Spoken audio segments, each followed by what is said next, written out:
Yeah. Yeah. Jesus, that guy. God. How did you grow up with that guy? It was painful. Did you guys didn't like share a room or anything like that? All four of us. Oh, here he is. Yeah, all four Bender's of us. Bender's going to. All four of you shared a room? At one point, yeah. And then it was just the three boys. My sister got her own room. And you grew up to really? be functioning adults? Somehow. Debatable. Yeah. I mean, look at Sam. He's not I on shared time. with all my brothers. Yeah, that's true. There's 3 of us in a Did room. you? Yep. Yeah, at least I'm always on time. I had my own room from day one. You're even on time when you work 12-hour shifts. Yeah, I make the time, you know. Get here with Packfiller's that Priority. important. Well, that's today. why I keep the IPA on stock for you, because we're out. You know, I'm not. I was gonna go get another keg, but then I'm like, we gotta finish the other one first. Yeah. Yeah, I can't help much. That stuff Yeah. goes, straight through me. Yeah, literally. But you know what? The funny. What do you think it is?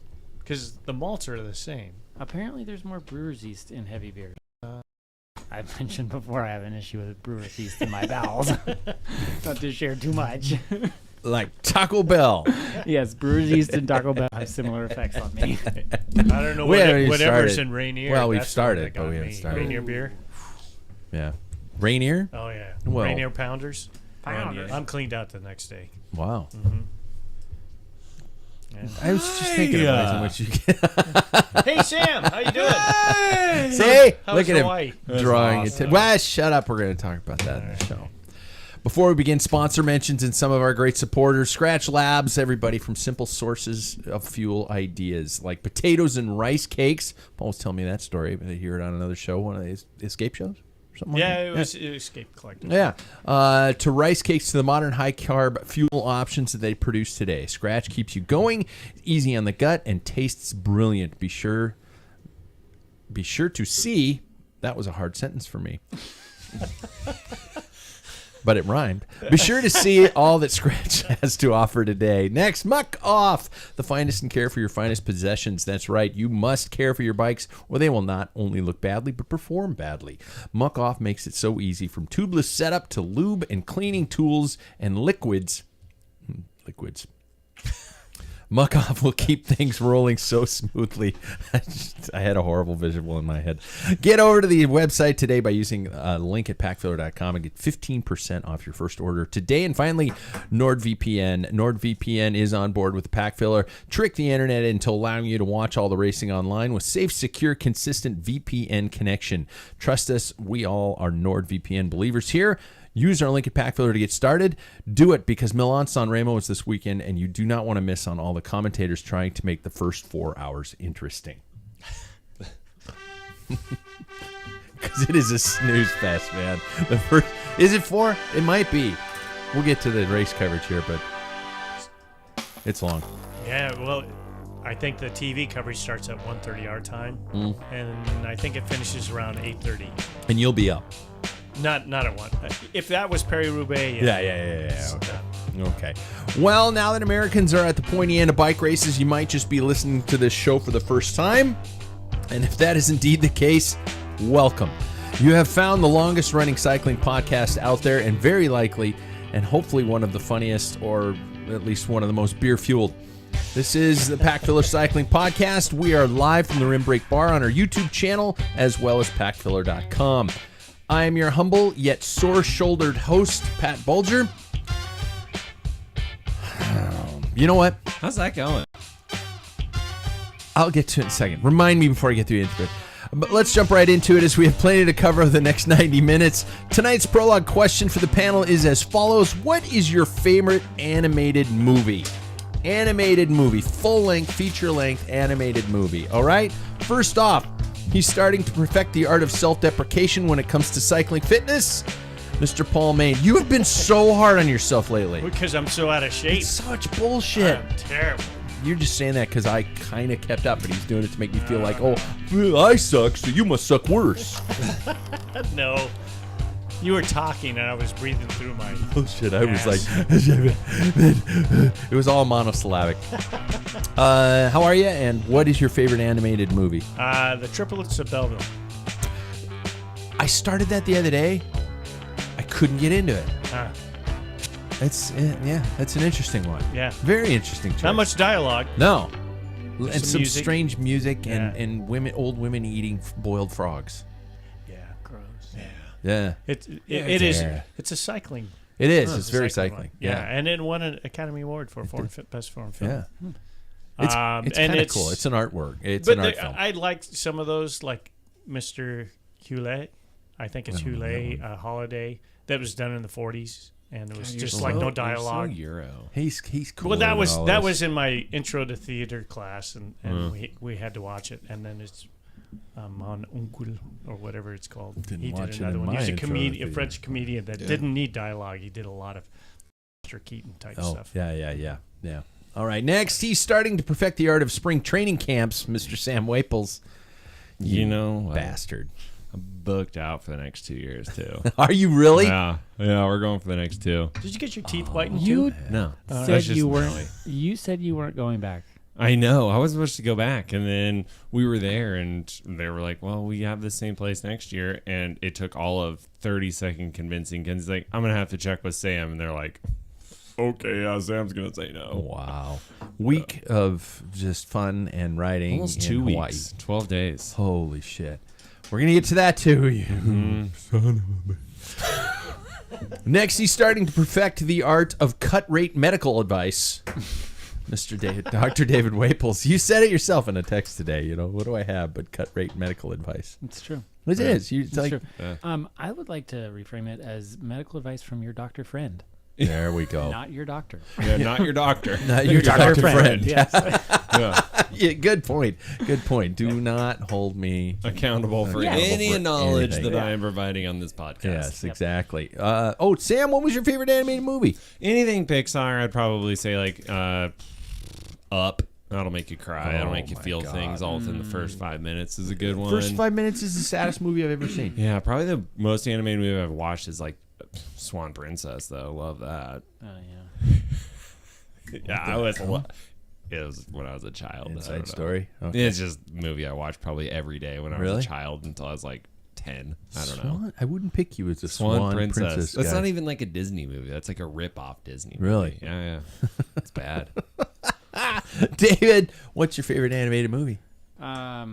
Man, the one that comes to mind, I think it's because there's no words and it's like kind of like an adventure. It's the wall. Do you remember the Wallace and Gromit? Wall-E. Oh, well, Wallace. Wallace and Gromit. Oh, Yeah, Wallace yeah. would be a good one too. But Wallace and Gromit, you know, it's like cheese, love cheese, go on the moon, love the moon.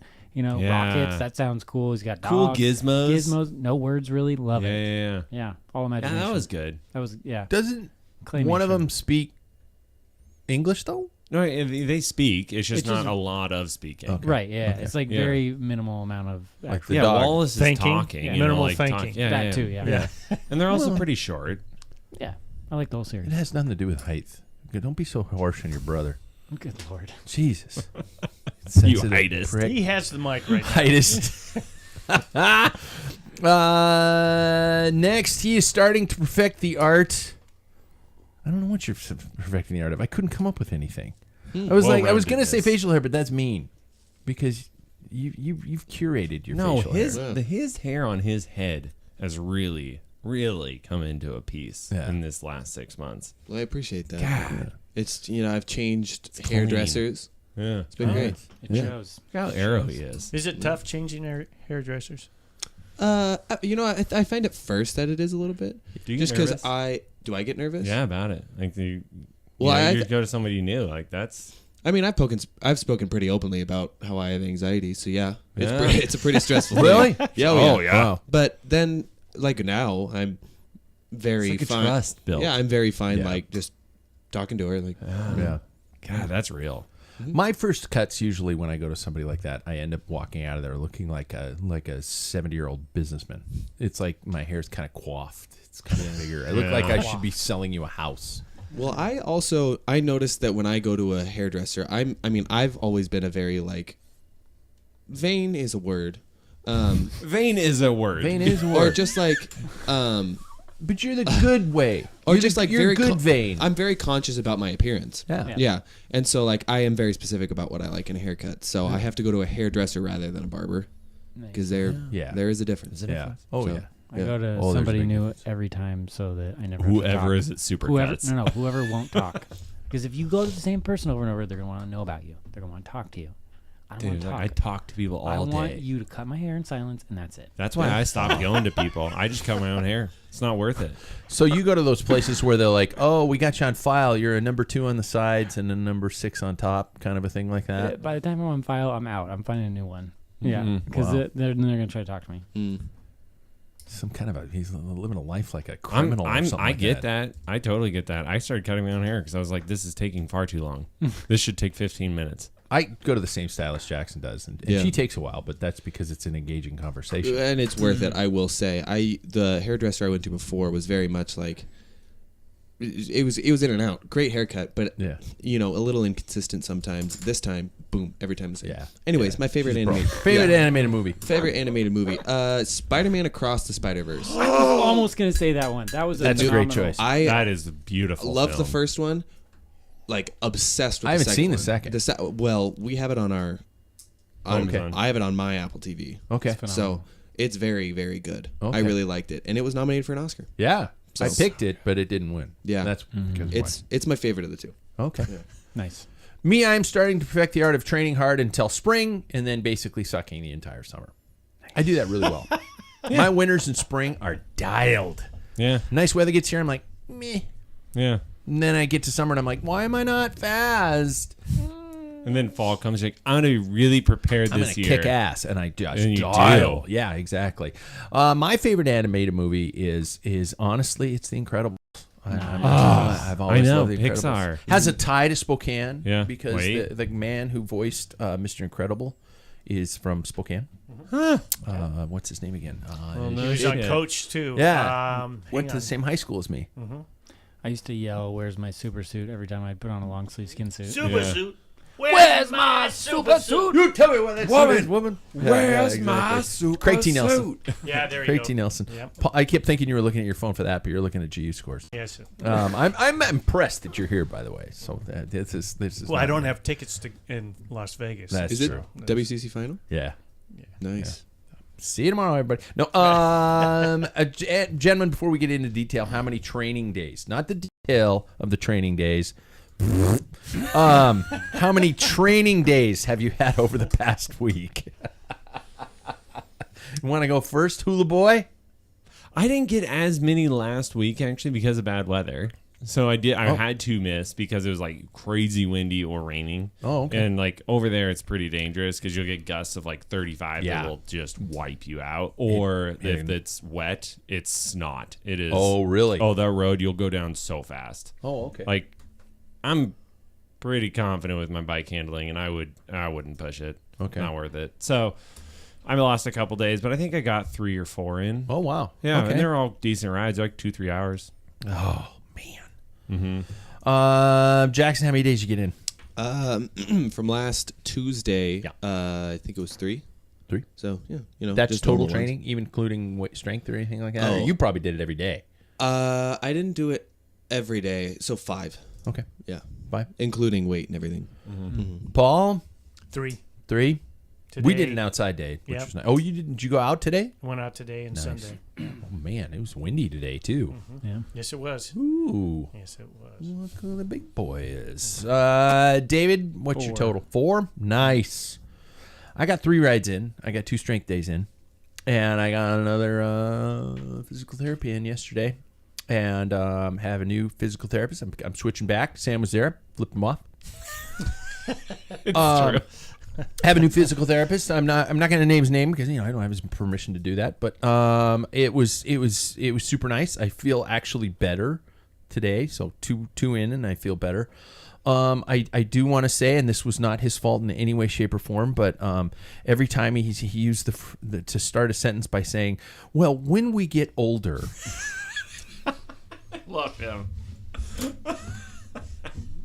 It's like, he's right, but God damn it! I also love that he notices your voice. Like he knows your voice from local events. Like that is the best. Well, he looked at me 'Cause you've been kind of doing like it a for so. for a couple seconds. He's like, I know where you're tossing coming from side to from. side. Yeah, Yeah. exactly. But when we get older, and I found out that I basically should not be lifting things above my head now, unless my thumbs are up. Yeah. No, if my thumbs are to the side or down, that's bad. Mm-hmm. And here my hands are above my head. So you can't dunk the basketball. I can't dunk the basketball. Yeah, but Causes an impingement. yes, that was the word he used. Yeah. Yeah. And I feel like such an idiot, but an old idiot. Why would you know that? I really like all the knowledge I'm getting from everybody. I'm just there. saying that, like, It has why, been, like that's like you shouldn't know any of that stuff. Yeah. There's a lot of your stuff that I have no clue about. Yeah, but I mean, what I'm saying is it's a really cool experience, and I'm enjoying it. Even though I found out last week that predominantly old people go to physical therapy. Mm-hmm. Yeah, now I'm. Who said that? Old. Well, when we get older. Well, if you walk in the clinic, you'll see a certain demographic. Yeah. David. Pat's demographic. Yeah. there was a lady with one of those walkers that you sit in, and I was just like going, those are so. You know what? But they'd be really convenient. Like when you're in the grocery line or something like that, and you just want to spin around and cop a squat, and you just, well, we're moving, and then you just move your feet like a shuffle. It'd be kind of cool. They have a handbrake and We're everything. pretty close to that. Yeah, we saying. are. Yeah, they have a handbrake, but it's not a. I think it actually. No, it's a pad brake. It's not disc. That'd be pretty impressive. That'd be awesome. Disc brake. That's the future. Yeah. Oh, Suspended. I got air in my brake hose. I can't stop. And it's like all chaos, and they zoom out, and the person's going 1 mile an hour. Yeah. Grandma, what's wrong? You find you at the bottom of the stairs. Fucking disc brakes. David, you got you participated in a little jaunt this weekend. Correct me if I'm wrong. 85-mile. How much gravel? How many? What would you say percent? Okay, they lied. Oh. The thing said like that there was like 20 miles. It was definitely more than 20 miles. It was maybe 20 of road. So Is that because you were going slow? No, that doesn't change how much road and gravel there is. Well, it feels longer when you're going slower, David. That's fair. But I looked back at the map where they indicated there was road. It was all gravel. Okay. The descent was gravel too. The descents were actually, most of them were all paved. That was nice. Yeah. 85 miles and about just over 6,000 feet of climbing. 63, yeah. In March. Yep. First of all, why? And actually, no, I would have done it too if it wasn't that far. Yeah. But how'd it go, Chief? Not well. I actually had high hopes going into it. Like I thought this training that I've been doing was great. Like I've been feeling pretty good when I was out. Got the new bike. Put some Sam's carbon wheels on it. Like I got new gravel shoes. So new bike, new gravel shoes that I've never ridden. That was the first time out. The placebo was high on that. Yeah, I was like stoked. I was pumped going into it. The first 30 miles, to be honest, so the first hour and a half, which is about what I've been doing for training, excellent. There were some amazingly fast guys out there, like legit, Conti Pro guys from around here, who reported the ride as a fat-burning exercise on their Strava. Screw that. But anyways. Screw that, screw them. Screw them. I stuck with them for the first 90 minutes, and then I imploded harder than I've ever imploded in my entire life. And I don't even know what kind of power I was putting out. I don't know but I never passed another person. I just got passed for the next 50 miles. I told myself I was quitting more in that race than I probably said ever in my life. I stopped twice to actually quit. And then I couldn't bring myself to do it. At one point we crossed the finish, crossed right by the finish line, and then we went and did another 30-mile loop. Camera. And I literally made the left to cut the race off at mile 60, and I looked at everybody at the finish, and I thought, I can't tell them I quit because I'm going to cross before all the other guys, and I'm going to have to tell them I'm quitting, otherwise I'm going to win the race, win the Gran Fondo. And so I turned around and I kept going, and then I got to the last aid station. I was like, this is it. I'm turning around. I'm going to fill my bottles. I'm taking snacks, and I'm going home. And everybody cheered when I showed up. And I was Those like, bastards. Those bastards. And I was like, I can't turn around in front of these people. And I just kept going and going. I was so miserable. And I did nothing right. I didn't have any food. I didn't eat or drink for the first 60 minutes. I only had 2 bars and a gel with me because that's all that was in my cupboards. And the snacks were garbage. You pay $100 for a Gran Fondo. They better have good snacks. Were they like Kirkland nuts and stuff like that? Yeah, and peanut M&Ms. Tried to take a handful and eat them. spit them all out. Oh yeah, that doesn't yeah, go down. yeah, it did not sit well. Too much brewer's yeast. Too much peanut. The peanut doesn't go down well. Oh, okay. Yeah.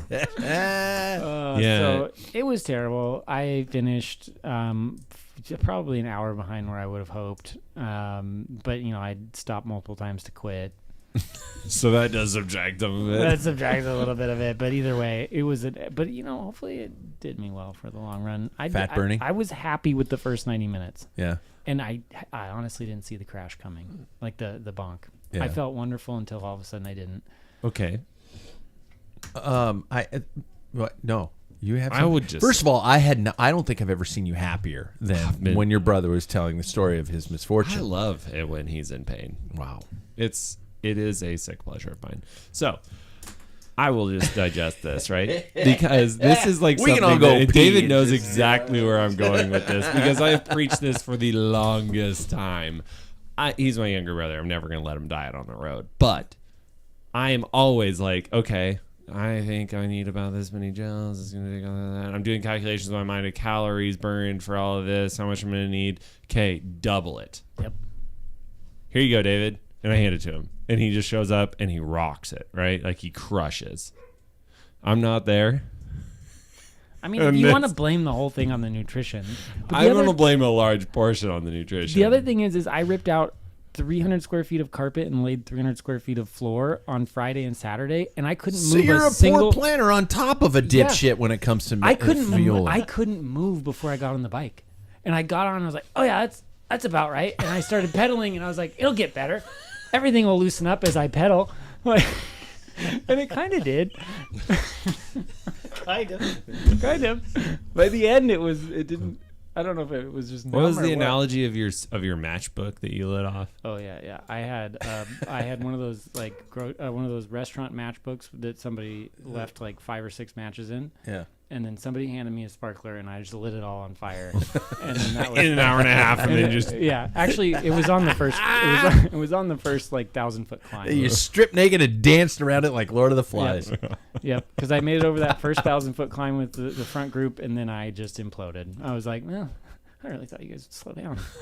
I really thought this was going to go Wait, differently. guys, wait for me. Wait, I thought once we got to the top, we would back off. Hey, no fair. You guys didn't read the manual. Oh, no. Friggin' brutal. Okay, that was worth every second of it. And by the way, I also know how you did because I saw Strava, and I also saw Strava of some very cool people who are older than me who beat you. And you don't have to tell me, man. Every time somebody passed me, I'd be like, what the fuck? What is wrong with me? Why? What is going on? Kill me. Mama. I quit. Brand new bike. Pull into the driveway, throw it in a dumpster. Yep. Man, that's gonna pay dividends though. Like I was talking last year. Pull it up. Like I had my one day of torturing David. That's not happening this year because he has this under his belt. Yep. So. Yep. Those you can bank those. Good fat burning.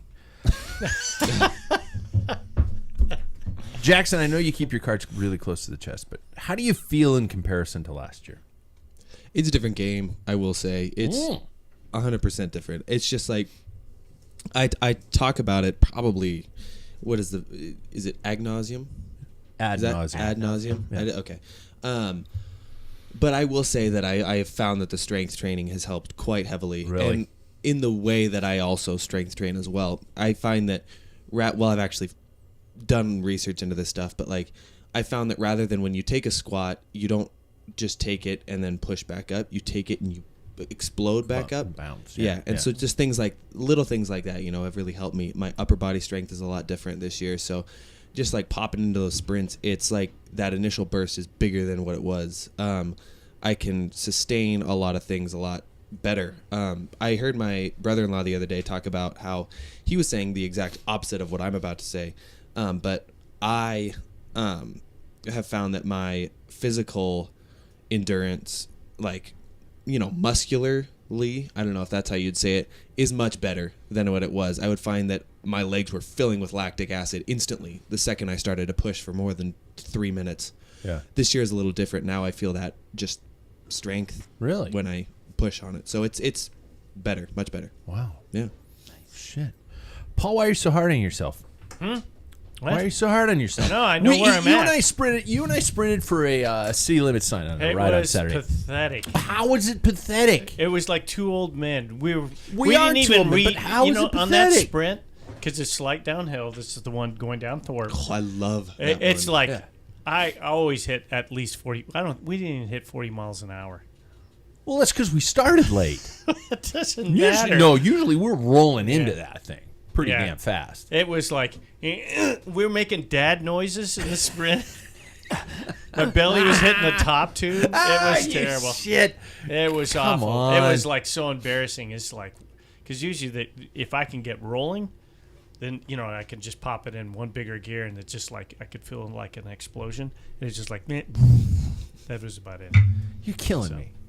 Yeah. He was saying that. He's saying that, and I get home and I look at Strava and I hit 1,300 watts. I didn't. Maybe for 2 seconds, but still. And he's just like, "Oh, we're old. We suck, don't we?" And the devil's on my shoulder going, "You do suck. Yes, you do. You were getting better, but now you're back to the bowels of hell. Thanks, Suck. Nobody likes you. They only come to your house for the beer, pussy." Yes. I'll change the way I. Too late, man. I'm back down there. I'm back sorry. to the therapist. I threw you down in the gutter again, didn't I? Yeah. Oh, Shit. I do need to mention that I was late to a WSBA meeting last night, which is the Washington State Bicycling Association, but caught the good information that there's a pretty good race calendar starting to build around here. Nice. It's getting really impressive. So David had me thinking about these first kind of opener questions, although I got to go kind of quickly getting to all of our content we got. What does it take for you to travel to a race? Does it need to be something substantial, like more than a crit? Because I was thinking about there are some individual crits on the schedule.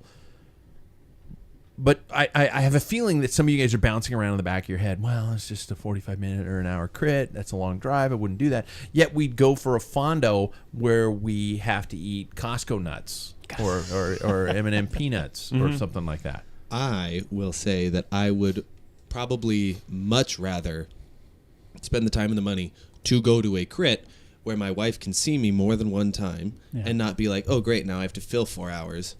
And I can have a time doing a race that all of us will probably be involved in honestly probably a cooler area than, no offense to the lovely Tri-Cities, but than the Tri-Cities. No, I don't think that for 1/3 of the price. Yeah, that's the thing. So it's like, I would probably, not probably, 100% do that. Really? Yeah. I expected the opposite out of you guys. I would 100% need 2 days of racing. So it'd have to be a Saturday, Sunday. That would or make at it least worth 2 it. races. I'm not going to go to the West Side for one race. It's just I'm not going to. Just like I they're would- not I would going to do come it over here for- for one race. I would do it for like a crit, district championship. I would. Yeah. Like I would That's maybe about go it. over for Derby days, right? Like or Ballard. Those are like big high crits that we used to do that are just they're exciting. I would maybe make a weekend out of that, or something new is the big thing. Like I went and did Tri-Cities because I was like, what could they possibly have to offer? And I will tell you though, it sucked. There were some really cool roads that I rode, and I have always despised Kennewick, and I think I still do. But like it was cool left a to bad taste in see my somewhere mouth. new. Yeah, that's why I wanted to do Montana last year. It's like I've never ridden over there. Yeah. So that's a big part of it for me is new roads. Go ahead. I was just going to say they used to have a really good Horsehaven was a race that they had like a 2 We went up Horsehaven. Yeah. That was probably they used part of that course. That was part of When the my road wife course. asked me, where is there 6,000 feet of climbing in the Tri-Cities? And I There's said, a well, you got plateau, the man. Horsehaven You get up Hills, there. you got the, Yeah. you got all that kind of stuff out Hey, there. side note, you know what the worst sign is for a bike race? When you look around, there's nothing but windmills. That's a horrible, horrible sign. Yeah. The I race like is going to that. Unless suck. you're love that. 195 pounds and 6'3". Yeah, I love. Yeah. That's Yeah. like Or my graveyards. Graveyards are bad too, though. territory. That too. Yeah. Or Rendezvous. meth farms. Or specific flags voting for a specific political candidate. Anyways, How about accommodation needs? Like, do you guys need... There's a couple things that got me thinking about traveling to races. Number one, okay, what does the race have to be? Number two, I know a lot of people who are like, how how willing are you to get up the morning of the race at 4:00 in the morning to drive across the state, do the race? Or do you need to know that there's a hotel involved, and even worse, when the race finishes in the late afternoon on a Sunday and you know you've got a 5-6 hour drive ahead of you and you've got work the next day? What are your thoughts on, like, is there a requirement of any of that, or is it just like, do you even consider that? I think about that all the time. I won't go to concerts here in Spokane if they're on a weeknight. I'll buy tickets to them and I'll pull a Sam. I'll just be like, well, I bought the tickets. Anybody want them? No, I'm going to bed. I don't know. I feel like, this is me personally, but I think I need a night before, because I think that if I'm getting up and driving that day of, it's hard. And if I'm going to travel any sort of distance over, I would say 2 hours, I'm probably aiming to do well. Yeah. And so I want to give myself the best chance possible. If I'm driving, I heard it from Tyler Williams on EJ training camp. EJ's training camp. He said that a car ride is really not a recovery. It's just sitting in a tight box for a certain amount of time. And so I would need that night before. I don't care if I'm driving home after, though. Really? Like, I kind of have fun with my wife on car trips. It's just kind of something get to talk about, see the scenery. So it's wired after a bike race. So it's just like, yeah, I don't have any problems coming. The coming back is going there. If you go the same day, your legs are blocked. There's no way you're going to open your legs up before. It's just a hassle, and so you would have to. And back when we were racing, we had plenty of friends on the west side. You always said, "Hey, I'm coming over." You had a place to crash. You had plenty of friends on the west side. I had a rich dad.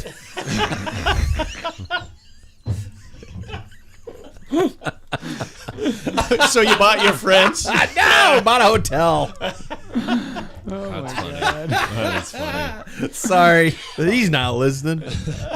That's really funny. Good Lord. But, no, and I have a hard time driving back because. Let me do the driving then. Yeah, I have no problems. Really? Yeah. I would do that. Like you said, I'm jacked.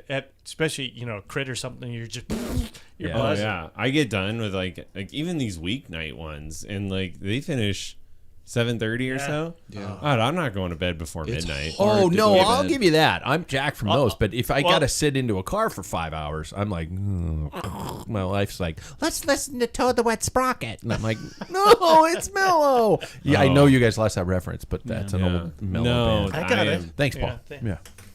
I Very like to be awake. driven. Yeah, David is gonna crawl in. Fall asleep. Yeah. Yep. I had a friend drive me down and back to Tri-Cities this weekend, which was a lifesaver. I could hardly keep my eyes open on the way home. Yeah. So Well, that drive is miserable. that drive sucks too. Yeah. I will say, piggybacking off of this, I know everybody hates that saying, but do you guys feel like you are able to, or have like trained yourselves to, after a ride, bounce into like the mode of, oh, I'm gonna like do other things now, I'm gonna be like the fun guy? Or do you feel like after a ride, you feel like you're just like, day's done? Ride a race, first of all. Right. So like we all go on like a hard training ride, like one of those 4-hour training rides. Do you feel like you just go to sleep, or you bounce into like, let's have fun? That depends. For me, it depends on when I get home, what my wife is doing. Fair enough. If my wife is hanging out on the couch, I go straight upstairs, I take a shower, and I go to sleep. If she's in the yard working on shit, I pout and Go work on You hide. go work on stuff. Yeah, or I hide. Yeah, exactly. No, I'd like to say I used to be able to be far more energetic. I do remember one specific day on a really hard training ride. I can't remember who said it to me, but a guy looked at me next to me, and I was supposed to take you, Jackson, to Finding Nemo in the movie theaters. And I looked at him, I said, I got to take my kid to a movie this afternoon. I can barely think. It was like Bonksville. It was like David this last weekend, except without the cool hair and beard. And he looked at me, says, when you get home, don't sit down, go straight upstairs, shower, come straight downstairs, take your kid to the movie. Don't stop. And I didn't. but I fell asleep during Finding Nemo. Somebody could have stolen you, abducted you, taken you away, and I would have been just like, huh? Well, that was before those days. Yeah, that's true. Yeah, Before that really there were no happened. creepers back Yeah. in, what, 2006? Yeah. Yeah. Yeah. Anybody else? How do you do? I would say for me it depends. In the old days where you were training for me like 90-mile, 85-mile, rides Yeah. or races, we would just beat each other up, and I'd have to come home with my practice wife and pretend that I'm okay and I can't perform. I just was wrecked. But now it's a different thing because I don't have to train that far. You had practice though too. Yeah, and I had practice. You understood. And my location now, because I don't have to do yard work and I don't have to see. Yeah. This is You the just get to long go term. home. Yeah, you're kind of in the same situation. Yeah. There's not much to do. We have house cleaners that come in and clean. That's always been a hassle before, Sweet. and it's just Well, like you might have some human feces in your parking spot or something. yeah, like that, that's not my This is our little not my town. problem. This is our little town of Bethlehem. They're going to eat it anyways. It's not meth anymore. It's fentanyl. Oh. Xylazine. And xylazine. Fentanyl It's- doesn't sound as cool as They're Bethlehem. just bent over and they pick up pieces of gravel and they just stare at it, and it's weird. Yeah. Anyway, but yeah, I mean, so did now- David on mile 83. But at my age, here's Why the am I thing: out here? with my real wife, not my practice wife, she want to do something. Yeah, we just go to Purgatory. Let's go to Brick West, and I have Yeah. a beer and we sit and chat. So it's all good. So, Yeah. I know that's like a rule. You can't if it's gonna make it so that you're a vegetable for the rest of the day. Nope. You're And gonna so get yourself in trouble. yep. With And so I Yeah. am like, I also there's very few far between rides over probably 60 miles now. But there have been some rides I remember with you where you were like, I am wrecked. I am toast. Did you go home and lie and pretend yeah. you were fine? Hey man, what are you gonna do? I'm ready for anything. Oh, my God. Yeah. So I'm then like drooling. because you didn't want a practice wife. Yeah, I don't want to. Yeah. This is the wife. But I'm married. I'll be married for 30 years this May. And, And she knows you. She's just like, oh, you're adorable. Go lay down. no, she'll look at me more like, you asshole. Yeah. Go lie down. You failed. She's nice. Yeah. But she'll be like, Yeah, that's not an I'm option. destroyed. It's just not even an option. Really? No. No, there's things to be done. Oh, my God. It's like this Saturday, I'm thinking Otherwise- it's really good weather. Yeah, How do I this- get in a really good longer ride and still get all the stuff done that I need to get done? Yeah, I want to bash this weekend. Yeah. That I'm sounds gonna kind of break sexual, you but all. I'm gonna break All right. you all. I don't mean it in a Right. bad You're way. dying. I will You'll- die. I am. In I don't a know if bad I'll even way. see you past mile 20. I'm And- not gonna be here. I Yeah. gotta go to my stepmom's 80th birthday, so I'm out of town for Yeah. 36 hours. What? Yeah. I'm not upset about it. They're not listening. Oh no! Yeah. 80th birthday though, that's a big dog. That's a big Big one. one. That's like swallow it and go. Yeah, I know. So I know. I gotta go. Yeah. It's Bozeman. That's a cool town, though. It is. If it was in the 60s. No, If it's it still. was- Have you been to the Leaf and Bean? Yeah. Oh, I've been all That's a over good the place. town. Yeah. No, what I love is if it was like it was here, I'd take my bike because in the middle of the day they might just need kind a of hang nap. out. Like, yeah, well, I need a nap too, but just go over there and just go out for a couple hours would be nice. But Go to Manhattan. yeah, I You know my- where that little Yeah, town? yeah. Kansas? And go Manhattan, Montana, Oh, gotcha. and it's called the Oasis. And you get a The chunk steakhouse. I've been there. Yeah, it's massive. Yeah, Yeah. it's so good. Great town too. Yeah. You guys are gross. They have some good bike racing there too, and they just like Missoula. Well, actually, I'm not going to Bozeman's Montana again. Bozeman's Hurt worse. my ego. Bozeman's worse than Missoula. You throw a rock in Bozeman, and you're going to hit somebody either on the World Cup or with less than 5% body fat. Yeah, I don't want to race those people. Multi-millionaire. Yeah, and they're going to smile at you with those big toothy grins. Hi! We just moved from insert California I'm down here. better than you. Yeah, exactly. But they're nice, and that's I what know. this I is hate it. shit. I don't want to be friends with any of them. Yeah. My dad's going to watch golf all weekend, too, and I'm just be like, hey, got a fork? Gouge my eyes out. Speaking of potentially boring things for other people's to watch, let's switch gears. Catch up. Whoa, news bit. Where the fuck is it? You screwed up your whole layout there. I did. Yeah. And it was alphabetical for a while there. I should really edit this show, but You need trifocals. You need a little more zoom. look at how far back my head I know. is. You're like this. We don't have enough time. Brought to us by Cycle Systems Online. Go from zero to hero, or from can't change a flat to master mechanic in one short year. Trust me, this site has all you need to get your skills sharpened and bike purring. Use our link at packfiller.com, please.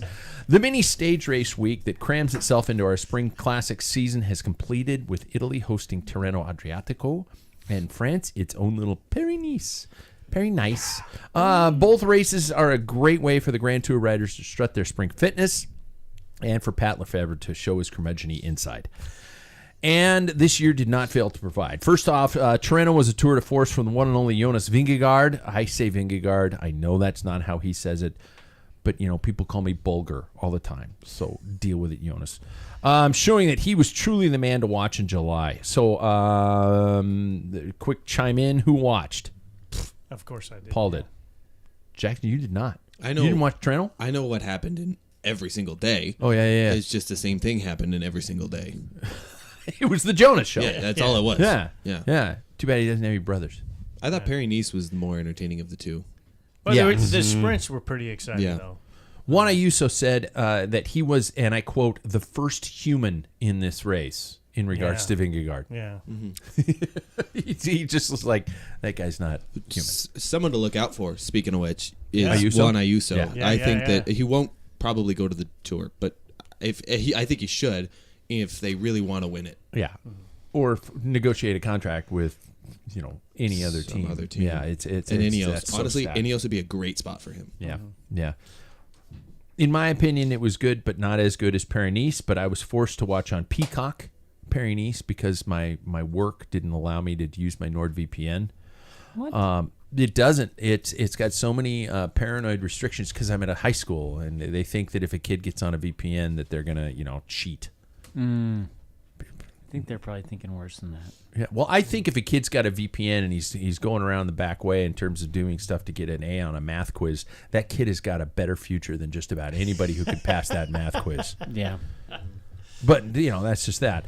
And I know that I don't mean to bash Bob and Christian, but they tend to dumb it down for the American audience, and I get kind of tired of that. Well, and the unfortunate thing with those two, because they're better than that.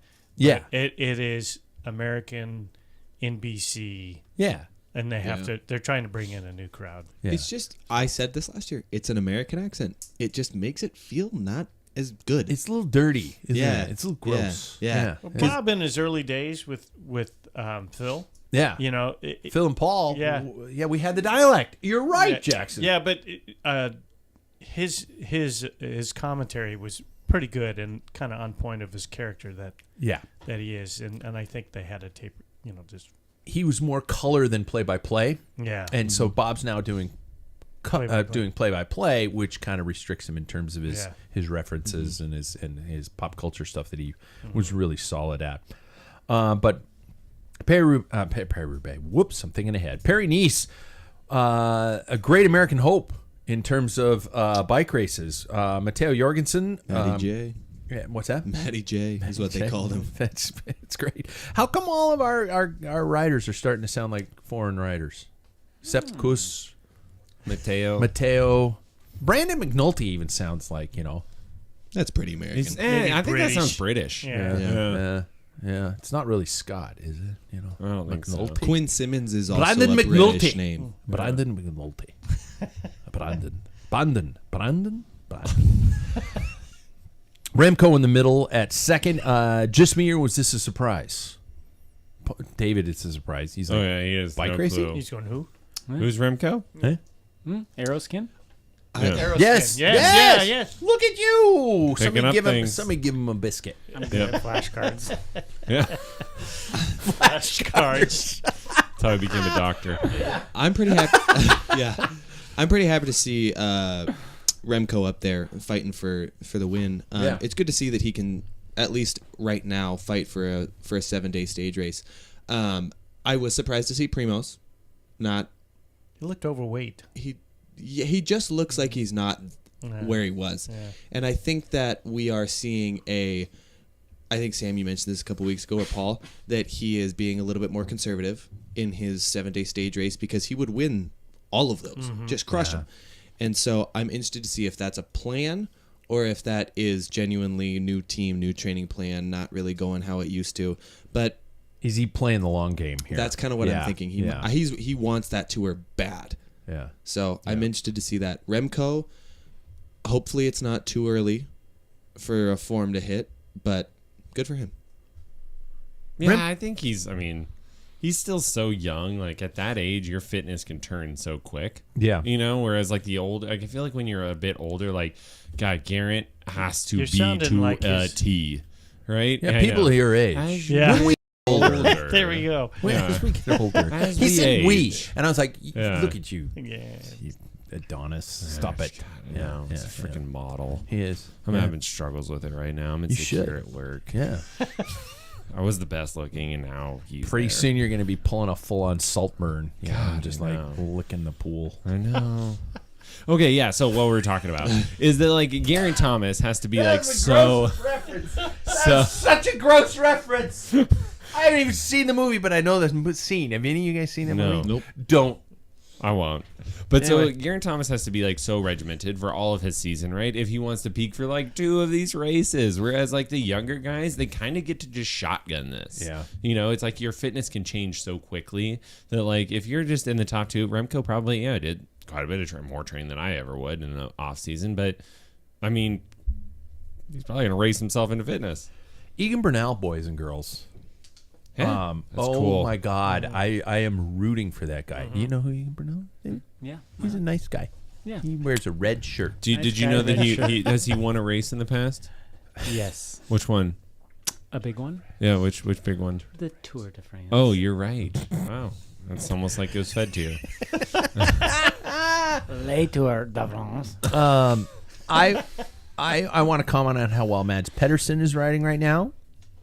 I think the guy has a classic and some sprinters jerseys in his future. Guy's dominating. Any other performances of note? I mean, should this bring any type of attention from the American audience? We had for a long time first and second in that race with Jorgensen and McNulty. Actually, reverse that. Do you guys expect any? And with Sepp Kuss winning Tour of Spain last year, are we on the verge of something good? Or I think, Paul, you said it on our ride the other day. As we were leaving a coffee shop, we bumped into somebody and said, just a random person, I bet they couldn't name more than 3 riders from the United States in the Pro Peloton these days.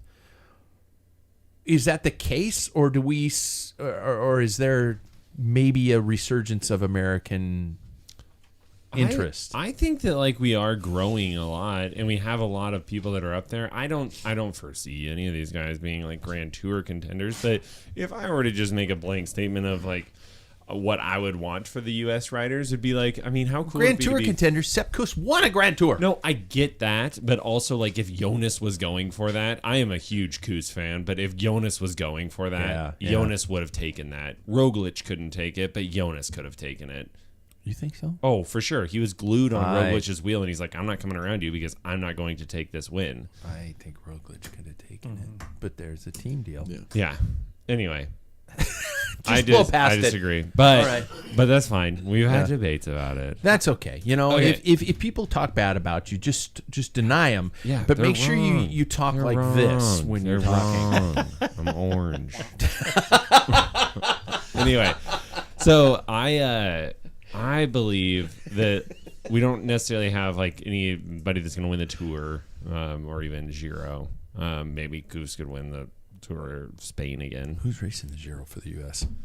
Nobody that's trying to win it. Mateo's gonna. If he goes, he's gonna have to race for Wout. Yeah. Yeah. And so, but like, what I think would be cool is like, what if we had like, because I think with the anyway, go ahead. just what if we had like we were like a Belgian team, like country in the sense of like we had these guys that were just beasts. Like that's what I think that the U.S. could provide anyway. Is powerhouses. Like we are bigger generally than a lot of other people in the world. So I don't know. I think that's cool that we have people that are just doing well generally. Yeah. I feel like American wise, I agree. I don't know if that we're going to have a lot of people that are going to really like broaden the spectrum of who's watching professional cycling. I think that we are going to. This will help bring American cyclists into watching cycling races now, which I guess in turn, new cyclists. It's just a constant conveyor belt. So hopefully, but I don't foresee like a gigantic spike. Just like with the Lance documentary, I didn't see that. I never saw that it would be like, wow, we're going to watch the races now. Yeah. But I think that it will get them more interested in it. I think that some of the local racers in this specific city, in fact, probably didn't watch a lot of bike racing before. But now that they heard that Sepp Kuss won the Vuelta, maybe that got him. I think I actually know that got him more into watching it. So I think that it's a possibility. And the viewing opportunities, I mean, it used to be that these bike races were on major networks, and that would at least spark an interest. But even though it was wedged between auto racing and golf, but yeah, we don't have that anymore. It's now a very specific way to watch these races. It'll be interesting with Unchained, that series. Yeah, how much? I mean, it's done wonders for Formula One. And they're in their 5th, 6th season, and you know, it'll be 2 years going in on the next one. So, yeah, it could be a good thing and start kind of brightening people. That's what people like. We're used to network television. No one watches network television anymore. No, it's done. Yeah. It's dead. Yeah. Everything's going to be on demand. Yeah. Okay. In other words, Giro ain't going to take the UCI shit anymore. The helmet manufacturer has insisted it, quote, plays by the rules, end quote, after the UCI announced a review into time trial helmets, a move seemingly triggered by the launch of the new Giro Arrowhead 2, a.k.a. a Volvo on your head. In a post from Instagram last week... I'm sorry, Volva? Volvo. Oh, okay. Easy there, Dr. Creepy. You are the one. Steady on. Okay. I said Volvo. Yeah. Volva? That's a whole different image. If somebody's into AI, Google that one. Yeah. Okay. In the Instagram last week, Giro revealed that the UCI had authorized the prototype of that Arrowhead 2 to be used in racing for 2024 on October of 2023. Crucially, however, there is a little, side statement that says, and I quote, the authorization, Jesus. The authorization is thus provisional and may be amended or withdrawn at any time. So, ugly helmet aside, what is up with the UCI and changing directions on this ruling? Is this you snuck something by us, it is against the rules now, or is this everybody's complaining, so we're going to change our minds because we want to be the cool kids in the room? It's Dan Lloyd. Dan Lloyd. You think that's what it is? Did he? Yeah, if you watch the GCN show, that was like everybody's like, yeah, what Dan Lloyd said. It was that the cosmetic part of cycling. It doesn't bring people in. They're like, okay, let's cross the line. So you think the UCI is making this decision based upon popular opinion? I think that it has a bit of a part into why this is all happening. I mean, to start, I want to talk about the Specialized TT helmet the sock that they Aero banned. sock Yeah. or wind sock or yeah. So originally that helmet was it was approved, but it wasn't like fully approved. It kind of snuck in a little bit under the radar, and they were really they made that helmet and they put it out and they didn't know or something about the sock. Anyways, it was one of those kind of like provisionally approved products that they saw and then they were fine with for 2 years, right? Yeah. Mm-hmm. So 2 years they were fine with that helmet, and then what they did is they saw that other brands are starting to kind of change how their helmets worked, and they opened up the UCI Which rules. is page 4 of the book of Duh. Yeah, and they opened up the UCI rules to how a helmet can be. But we're starting to see that the helmet is starting to become the body a little bit. And I think that they open up the rules, but they're kind of starting to take it back a little bit. And it feels like, I don't know, if you can't do that, it just feels like after a little while. I mean, there are very specific, parameters of what a helmet can be, and the Giro helmet does fit in there. And so now it's just one of those things where it's like the classic UCI going back on a rule that they already made.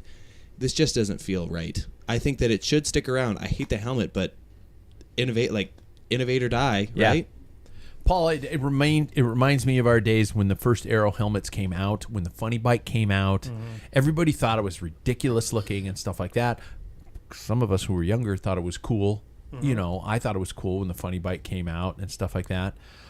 There's this talk of, well, it's got to be equal across all teams. Not all teams had aero bikes. Mm-hmm. Well, if Laurent Fignon was here today, he would probably like to have a little comment about aero bars and the Tour de France that he lost by 8 seconds because he didn't have that technology.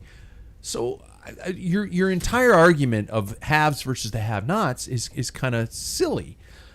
I don't want these helmets to exist because I think they're ugly. But you know what? There's a market for them.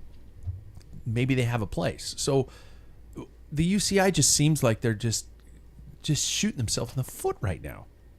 I think I really think they probably, this is my take on it, they opened the door with the head sock thing. Yeah.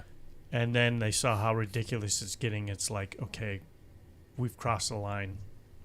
But the problem is you have companies that have put tons of money into these. Tons. Yeah. And I have to confess, I love time trials. I like watching time trials. I was been around when the Funny Bike first came out and all that technology.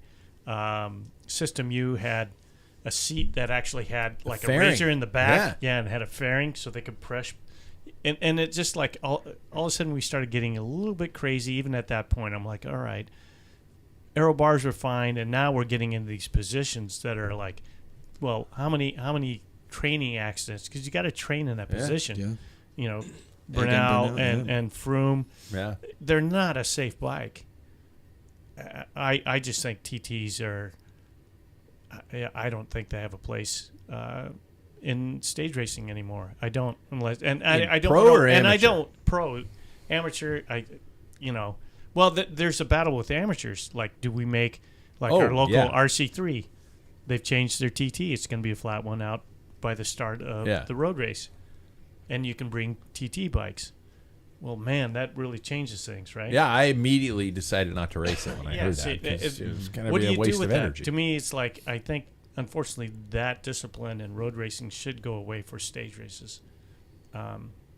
That's just my opinion. Yeah. Because it becomes an arms race. I mean, I will forward all of the responses to your no, it's not private be email. Good. Yeah. And I really liked watching that advance and the speeds and everything, and then all of a sudden, it's like having one too many beers. I'm going to throw up. Yeah. And that's how I feel about this. So I will also say when it comes to I like that analogy. That's a really good way to put it. When it comes to this topic of if you've got the money to really put into that much innovation, why not use it? Well, no, seriously, but I mean, at least sorry, there's some in my throat. No, you're good. But when it comes to the pro level, the word success was the first word that really popped into my head. And success, I feel like, in a modern sense, has such a financial backing to it anymore. And I think that if in this day and age you want to have a successful cycling team, you have to have the funds behind it to succeed. I'm sorry, but a team like Visma Lease Bike is not going to succeed if they do not have the financial backing to, first of all, put all that R&D into the helmets, the bikes, the skin suits, and then also to provide the wages for these highly, highly successful riders. Yeah. It's just, I'm sorry, but a Cofidis is never in this world going to compete against a Visma Lease bike just because of the money. Yeah. They just don't have that success. There lies a problem, and I'll use this as an example.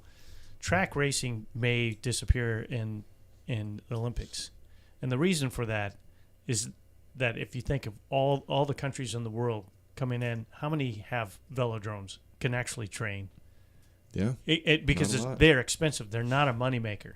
Yeah. We see them close down. There's not hardly any in the United States. You got to run a whole building. Yeah, Like- it's just not viable, and I think that is the way of TTs. I think we're going to the point where, like, teams. I mean, even professional teams. Who's going to be able to afford to have all this equipment, top-notch equipment?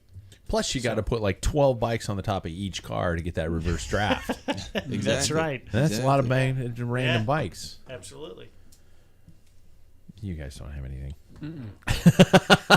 I'm teasing. Let's look ahead. Let's preview. Dave, Matt, Sam, Dave, Matt, Dave Matthews, Bob. Milan San Remos this weekend, and I couldn't be more excited. And although I'm going to be out of town when it happens, so if any of you guys text me any spoilers, I will. I will do that. Yeah, I know you did it on the. I did this I know. weekend. Yeah, and it was horrible. You're welcome. I hate spoilers. You know what? Here's the reality. I've been a super fan for a long time. How long do you guys want me to keep this pent up? 24 hours. No. It's too much. Yeah, 24 hours. That's the rule. Classics, 24 hours. Or should we go 12 hours? What should be the rule on spoiling a classic? Nice. Come on. I don't have to That's play great. this game because I watch it live, so Yeah. I don't have. But no, anything. I mean before you spoil it for somebody else, what should be the time I don't minimum? say anything. I wait for somebody else like Sam to spoil it for Yeah. you. I'm going to be honest. Wait till 6 p.m. that night. The night of the race? Yeah. 6 p.m. Oh my Well, god. you can always text me. We can And go. if Alright. and if you're a quote journalist, unquote, watch how you make your freaking headlines. I hate the The head. photo that you I choose. logged on to. I'm Yep. back. I'm mad at fucking Flow. flow bikes again. There goes I two. logged How many on- have you already done? I don't know. I logged on to Flow Bikes the day to watch the final stage of Paris-Nice, and their home screen had a picture of Matteo Jorgensen and a headline that said, Jorgensen pulls off a win at Paris-Nice. What are you doing?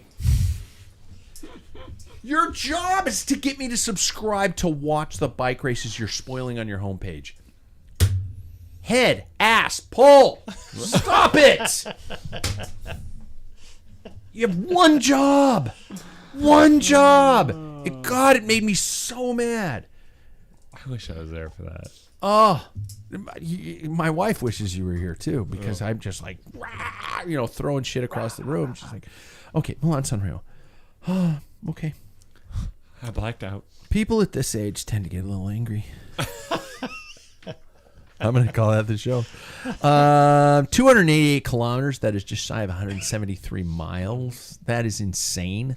Parkour is mildly flat with Passa del Torcino being the only major hurdle at the midpoint of the race. And I'm probably, Paul, correct me if I've got any of this wrong.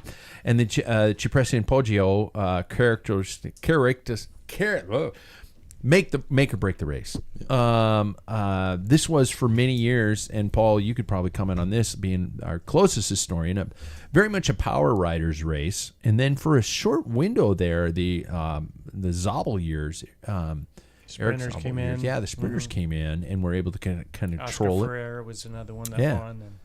And now it's switched back to almost that, where that final climb has more of a statement.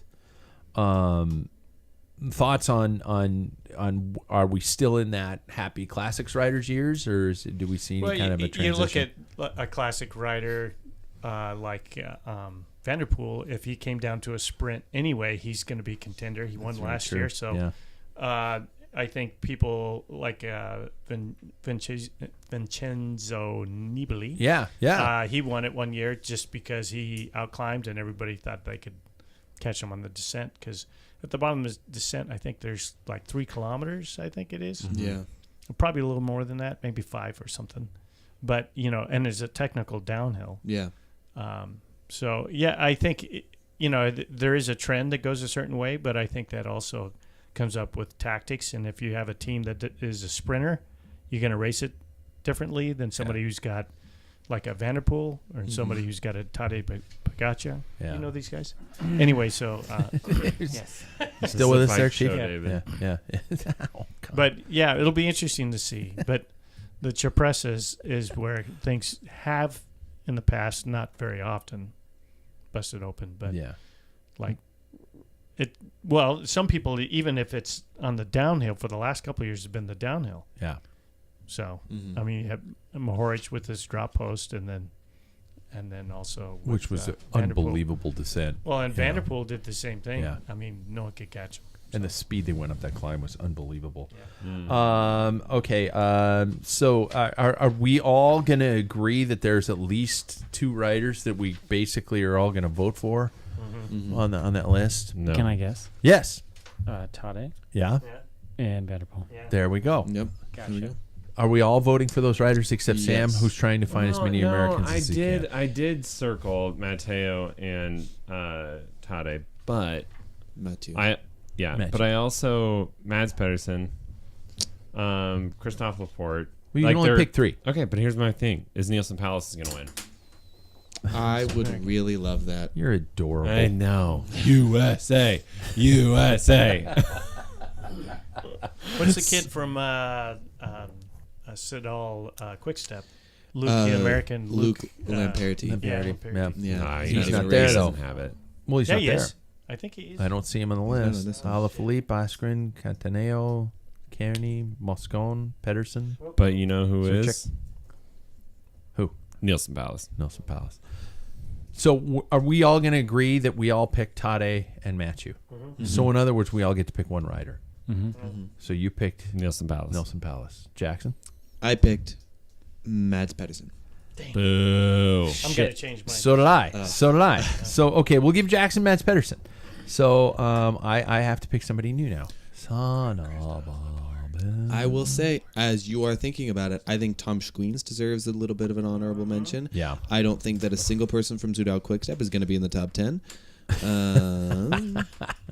What else? What else? Tell me when you're ready to go. I love how everybody's over whispering over... I think Danny Van Poppel is a very, very possible top 10er, even maybe top 3er. He Who won. was that? Danny Van Poppel won on the Champs-Elysees.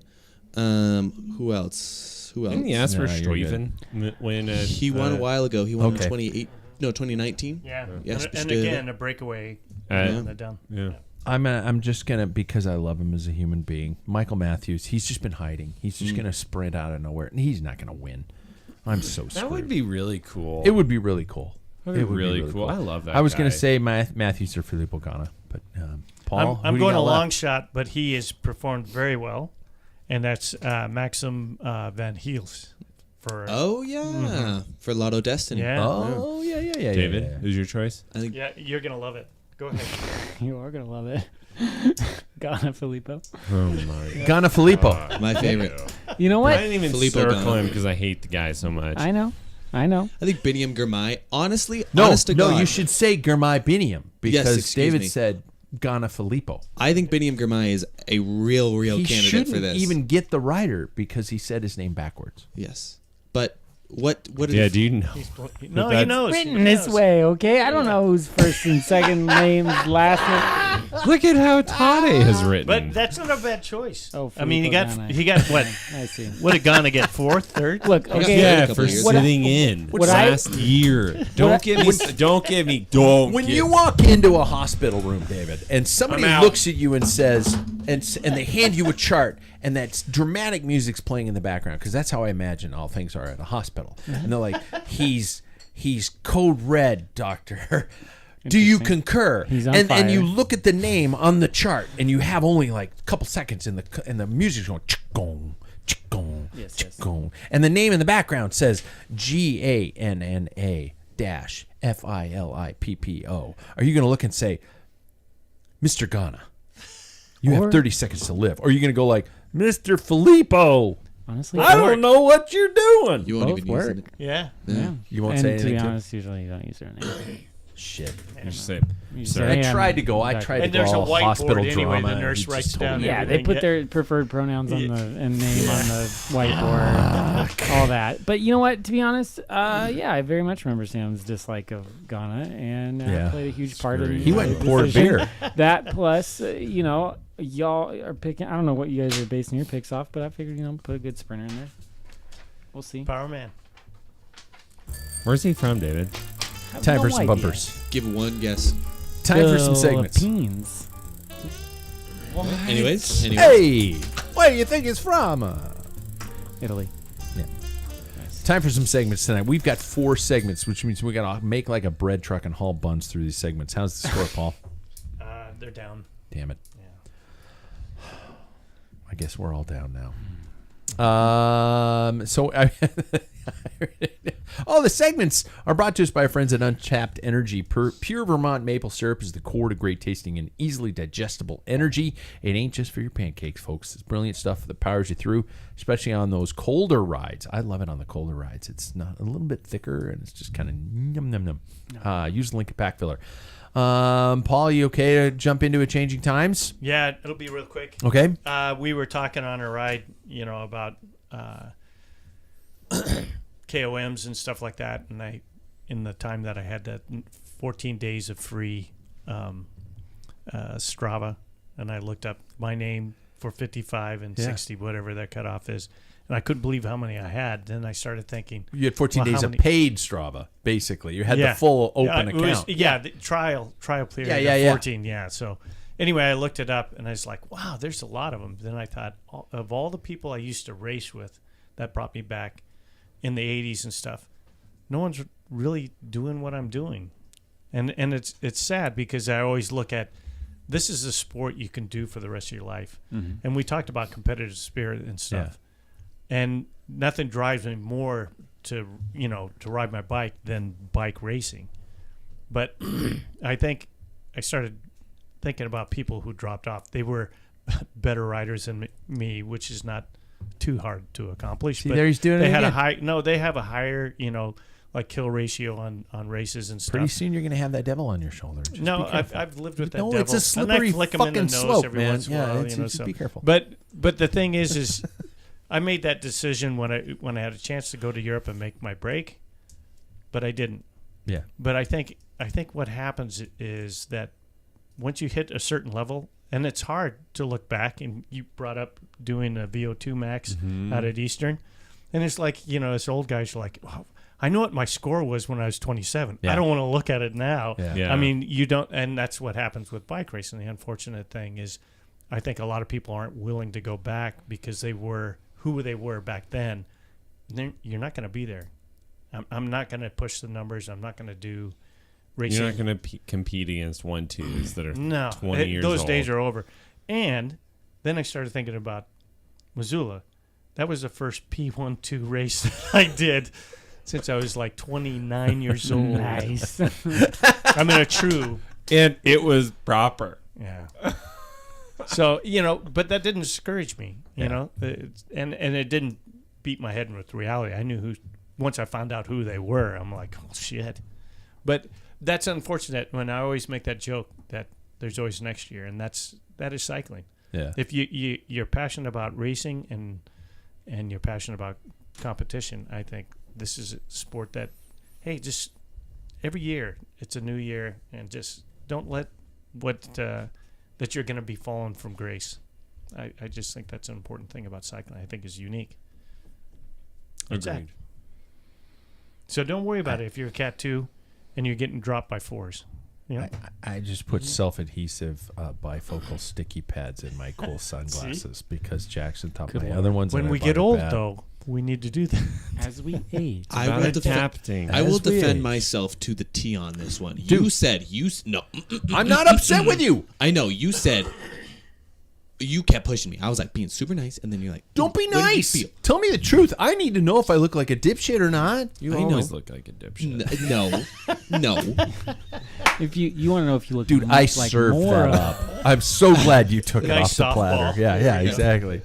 But yeah, I'm just gonna defend myself on that one. No, I was not upset. I know. And I'm I know. glad you did that. And so, speaking of which, oh shit stick, let's go to style points All right. with Jackson Bolger. Okay. We're gonna save the Waples to the end so we can edit them out. So here we go. Those are mean. Me, see my power. So we haven't gotten to the point yet. I do have pictures for you guys. If you really want them, just look them up. Google them. Just listen to them. Look I it up gotta on your get you. I gotta get you tied into the monitor so you can actually post them on the monitor. It's all good. Anyways, so Ajay Duzer Decathlon recently posted that they have a new season long jersey, and it is very starry. And I have pictures to show all of you, but we will get to that. First of all, we're going to talk about jerseys. So, what's your favorite color? That's what my first question is. Sam Waples, what's your favorite color? Navy blue. Paul Main, what's your favorite color? Green. Is there a shade of green? Because that's a very Chartreuse to even olive green. I like greens. cool. David, I was going to say olive green. that's totally cool. What? I Mine's told you. green. Mine's green, but I tend to be a little bit more of a lime green, but it is still a dark green. Yeah, I olive to forest green. It's Holy interesting. shit. I find that as we age, we like green more. One I of will these say- things are not Yeah, I like find the other. Yeah, Yeah, yeah. I know. What? Who's the misfit yeah. here? Who's the asshole? Anyways, You have to ask. what's your favorite color to see on a cycling kit, Sam? You could say navy. blue. Navy Yeah, blue. yeah. Sam, or excuse me, Paul. Yeah, let's not get this too. Oof. Yeah. Take that back. You don't see too much green, so it's a nice refreshing. I mean, blue reds are constantly done. I think they're not offensive, but I'd like to see some green in there. Yeah. David. It's going to be unpopular opinion, but something about white kits always do it for me. Really? Yeah. Interesting. Really? They're clean. Yep. Like UAE. Yep. Yep. Pat Boulder. It's hard for me because the spectrum goes so across the board. Because you'll see, like, I remember the you want a quick answer. It's all good. I don't know why yellow pops into my head because it's such a classic Floral? cycling color. We're just like that yellow behind you. Yeah, kind of like that. I keep Okay. thinking of the Like a yellow. of the Renault jerseys. Yeah. Okay. I do like a navy. I kind of like a black. I like a darker green as well. Yeah. I just want one word here: muted or color. Sam. Muted. Mute. Muted means like it's not Subdued, very bright. mellow. Oh, muted for sure. Okay. This is a sport about advertising. Bright. Yeah. I am bright as well. So, and then this is the way to end it. So we have a lot of really weird kits this year. Let's be really honest Yes. about it. We do. Do you like these kits? So we are going with hate or love. Yeah. So this is Ajay Ducer Decathlon. The newest. This is one. the new kit. Yeah. This is the very They Galaxy. just changed it again. I like Yeah. their old one better. Yeah. Yeah, Sam? they're a little white. I'm gonna go hate because I don't love it. Okay. You don't have to choose one. Paul, love or hate? Don't like hate. Okay. David? I don't mind it. Yeah. I'm going to say I love it. It looks like Israel Premier Tech is riding towards Yeah. me, so I hate it. I love it. Do you? I think it's cool. It's interesting. It's better than a black kit Yeah. or the same kit I than think last that if year. the sleeves were white instead of that like kind of pea green, Yeah. mucusy green, I would have liked it more. I didn't hate their old kit from Yeah, I 10 liked it. days ago. We've already done this EF Pro Cycling. Love looking Love. at some Palace. I don't like the blend of the yellow in there. Fair. I think they really do a good job. I love it. They are marketing geniuses. They are. Yeah. Love it. Love it too. Always have loved it. Um, Love. Even when they had Al- that kind of love. greenish shorts. Albison de Koenig. Love. We did not get to talk about this one. No. This Love. is the Don't like tuxedo. The Canadian tuxedo. Yeah, it's all There. Where's Carrera? These Carrera. young kids, Yeah, these kids yeah. don't know the Carrera Yeah. connection. I don't like it Well, that's at all. that was the inspo. I mean, Yeah. I think it's classic. It's clean. Yeah. I like it. I don't hate it, but I don't love it, just because it's been done. Yeah, and I understand it's a callback. Is that what you're saying? Yeah, that's what it is. Yeah. Okay, then I love it because There you they're go. paying homage. I hate it. I really hate Yeah, me too. it. We have You give me a look. we have 3 more, so we got to go quick. Love it. Nope. Hate I it. hate it. Hate David. God, Bora Hansgrohe. yellow and green, not digging it. it. Borahansgrohe. Yeah, I don't like it. It's I liked it. the I liked bright it when color. I saw it Yeah. in the studio, but I don't like it on the road. Love it. Yeah. Yeah. Oh, Sam loves it. Take I low. hate it. Next is Visma Lisa bike. Love. Don't like it. Yellow and then just black. Sam love. Paul hates. David. Love it. I love the simplicity of it, so I'm gonna Yep. give it to him. Yep. Fair. All right. We have our last one. Lidl Trek. I hate it. Look, it I makes like me the of a design, but I cartoon. don't like the colors. Yeah. Too many colors in there: yellow, Okay. white, red, blue. So we have yeah. Sam Paul David. Really don't like it all. Hate. No, I don't like it. Yeah. I love how it's a throwback to La Vie Claire, kind of a steel. It's almost Mondrian, which is cool. But yeah, I agree with Paul. I wish it was a different color scheme. Best kit in the Pro Peloton. Yeah, Love it. You I agree. I do agree that it is the best kit behind EF first. Okay. No, Yeah. EF. EF Pro Cycling. Okay, what's that? I'm curious. Do you think that's also because it's a U.S. team? Yeah, Sam. Both are. Lidl Trek is also. Since you're talking, let's fit tips with Sam tonight. Focuses on how much time we got. We got 10 minutes. We're good. Oval chain rings. They come and go. Last I recall, even though when I wrote this, I remember Carlos Sastre winning a Tour de France on oval chain rings. But then I started to think about the fact that Froome was a big oval chain ring guy. And Wiggins. Oh, Wiggins was too. Yep. So we see him come and go, but we don't see them as predominantly. When you see the people who are firm believers in him, you think everybody's going to fall in line. What are the benefits, and why aren't we all on them? Love this. So, I think I can answer this pretty properly and without getting too nerdy. I am a big fan of these personally because of my height. And that's what we're going to get into. Because, for instance, I love Brad Wiggins. Dude's also really tall. Chris Froome, really tall, right? So a lot of the people that you see actually riding these in the Pro Peloton are taller riders. And it all has to do with leverage. Because if we go to the drive side of the bike, right, and we start looking at the crank, the oval is going to usually be like, horizontal. Sure. If the crank arm is straight up and down. Right, so let's just talk crank, like on the drive side, the crank arm is straight up. We call that top dead center. Yeah. Anything bike fit world. We're at a horizontal plate. You're going to have more force that you can put and for a longer stroke from that power point if you are rocking an oval chain ring. So for people that have really long levers, and we get into musculature and how complicated it is when you have, long torque levers, it makes way more sense for somebody to be on an oval chain ring if you are, I'm going to say, I think the studies are somewhere around 6 foot and over. I know. Yeah. I know. Well, I have a But question. also, I'm over 6. Yep.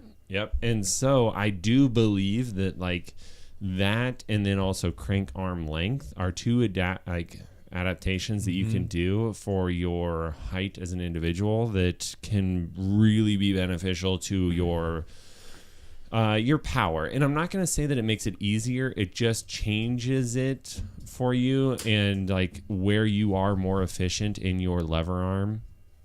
Like those two may play into it. This is going to be for somebody who's really looking for performance base. This isn't going to be an average rider who's going to go out and say, I feel better. Yeah. It's not going to be like that. I mean, but also it is like, to me, like I have ridden on both. Now I've like switched my road bike. It is over to an oval chainring, and then I hop on my dad's steel bike that is the round, and I'm like, whoa, this is really different. And it's just, it just takes off that when I'm in a fully hip compressed position, where I'm at a big disadvantage, it makes it easier to get over that. How about as for a spinner versus gear basher? So that's the big thing. I mean, personally, I think that a spinner is going to be more beneficial on an oval, and I think that a sprinter or a gear basher is going to be better off on a round. Sticking around. That's I know. That's That what I was was my going to question, ask too. because I feel like we all have such different riding styles. I was going to say, does a sprinter have one over a climber? And if you guys look at me ride, right, like I spin at a pretty high cadence and I just sit at a pretty high power for a long time. So like speaking into my efficiencies, like, an oval chainring works great for me. But if I were to be trying to be a sprinter, I'd probably want to work my way back into a round. I gear bash. You can hear my knees from another county. Same with him. Yeah, exactly. Finding myself heading that way. You need All right, like the all right, opposite. yeah. You need the oval that is like in a different form so that you can like just even spin slower, Paul. Like that's what you need. That's what I did on the hills. Yeah. Yeah. That's when I slowed down. Oh my God! And finally, this bastard who gets his own intro. That's right. Listen to this. I think you already played it, didn't you? No, I didn't play this. that other Play one? another one. Another one. Oh. We all get some music too. It's not all about you. There, we don't get the curtain. Although my or yeah, the beeping. or the Oh, no, yeah. or the or the machine that goes or the bing. knock. About it. Machine that goes bing. I'm here. Tonight's Ask Dr. David, and this was an interesting one. That a chance to use your psychological training, which I'm sure you spent a lot of time in psychiatry. Talk to me about the options of treating mental fallout after a bad crash. This isn't, we live in a culture still, I don't know if it's predominantly just U.S. or not, but it's this, suck it up mentality type of a thing. But getting back is a difficult process, physically and mentally.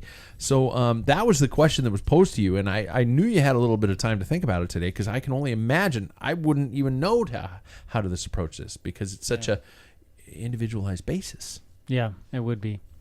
Well, it's tough, and I think I want to focus on like crashes that happen in a race. Yeah.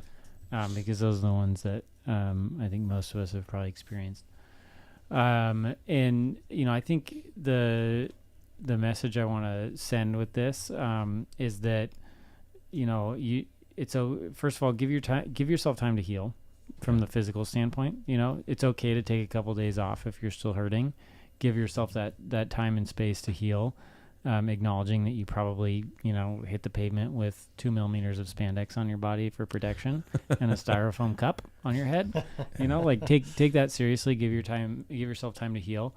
And again, I think it's important to acknowledge and just normalize that you should feel a certain amount of fear when you get back on the bike. That's a healthy response. That's a protective response from the brain to something that you've just encountered.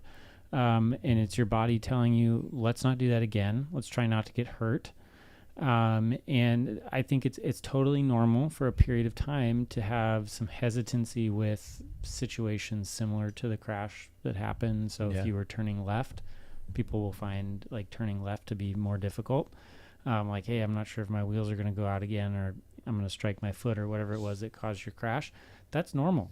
That's an adaptive mechanism from your brain trying to prevent this from happening again.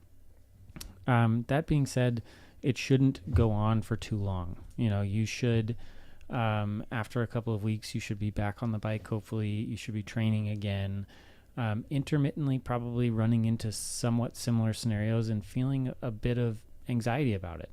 Because you're somewhat triggered by the fact that you did something similar a couple weeks ago and it caused you to fall and get hurt.